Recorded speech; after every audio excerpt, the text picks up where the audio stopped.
There is a journey each of us is born to take, not across oceans or through mountain passes, but inward into the uncharted terrain of the self. Carl Jung called this the process of individuation, a long, often painful confrontation with the unconscious. It is not about self-improvement. It is not about becoming good or likable or efficient. It is about becoming whole. Most people never take this journey. They live on the surface of themselves, identified with masks they wear so long, they forget they were ever wearing one. Jung called these masks the persona, the social face we present to the world. It smiles, it conforms, it performs. But behind it lies a vast hidden wilderness. That wilderness is the unconscious. And buried in its darkness is the very thing we seek.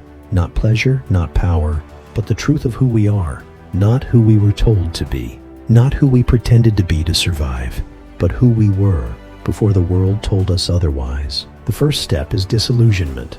To wake up one day and realize you are not your job. You are not your habits. Not your reputation. Not even the story you tell yourself at night. You are a mystery to yourself. This is terrifying, because it means the life you've built may be a house of mirrors. But it is also liberating, because once the false walls fall, the path to authenticity reveals itself. But authenticity is not peace. It is war within yourself. The ego resists. It clings to certainty, routine, identity. It doesn't want to descend into the underworld.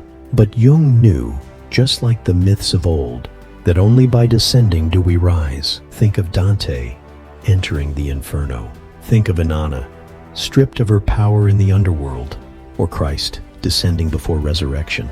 Every myth that endures is a map of this same psychological reality. To become whole, you must first be broken, Jung said. One does not become enlightened by imagining figures of light, but by making the darkness conscious. This is the work, to confront your shadow, everything you've repressed, denied, or disowned. Not to destroy it, but to integrate it. The shadow is not evil. It is unlived life. It is your anger, your sexuality, your ambition, your grief. Everything that didn't fit your persona was cast down into the dark, but it never disappeared. It waits, and when you ignore it too long, it erupts. In projection, in self-sabotage, in addiction, in depression.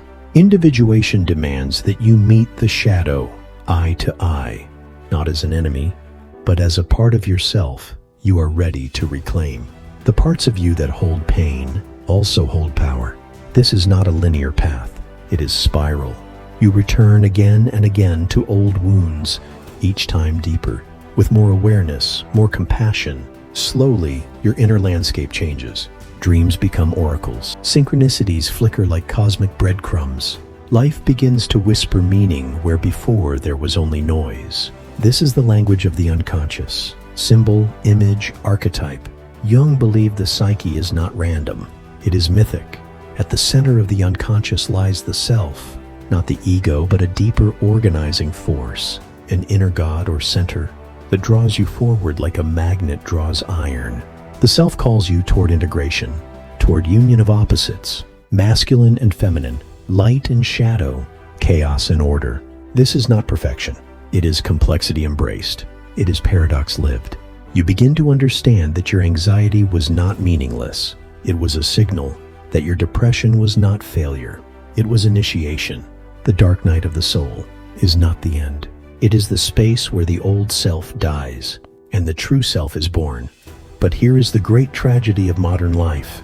We have forgotten the inner journey. We build empires of comfort to avoid the discomfort of self-confrontation. We outsource meaning to screens, ideologies, and trends. But the soul does not care for convenience. It longs for authenticity, and authenticity comes at a cost. You will lose friends. You will be misunderstood. You will walk alone through many winters of the psyche. But what you gain is something the world cannot give you, yourself. And when you emerge, not polished, not perfect, but real, the world changes. Not because the world itself changes, but because you see it differently. You see others not as enemies, but as mirrors. You see suffering not as punishment, but as initiation. You see death not as annihilation, but as transformation. Carl Jung gave us the blueprint, but But it is not a path you can follow blindly. It is a path you must carve with your own soul. So when the familiar cracks, when the world goes silent, when the mask no longer fits, go in, go down, go through. There is no greater journey than the one that leads you to yourself. Because at the heart of this descent is not despair, but rebirth. Each step into the dark awakens a part of you long forgotten, a voice, a vision, a dream, buried beneath layers of survival. And when you finally meet yourself in that stillness, when you see your scars not as shame, but as sacred inscriptions of the path, you understand you were never broken. You were only becoming. If this made you pause, if you're drawn to deeper truths and quiet strength, then you're in the right place. Like, subscribe, and keep exploring with us. See you in the next one.